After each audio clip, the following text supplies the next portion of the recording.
بسم الله الرحمن الرحيم. bulshada qiimaha badan ee ku nool gudaha dalka Kenya waxaan ugu bishaareynaa inaan furnay xarunteena cusub ee Kaafiya Technology Center KTC taas oo diiradda saari doonta horumarinta IT systemska ganacsiyada iyo goobaha waxbarashada.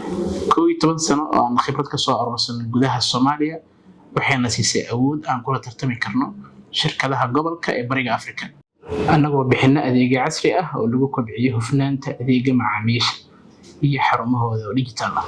Waxaan rajaynayaa ganacsatada iyo madaxda xarumaha waxbarashada inay nagu soo dhaweyn doonaan gudaha dalka Kenya si aan u fududeyno shaqooyinkooda una gudbino adeegyo la isku halayn karo.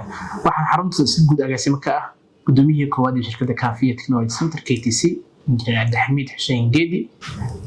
waxaan raadin ka arki kartaan ciwaanada iyo taleefanada kala soo xiriiri kartaan. mahadsanidin.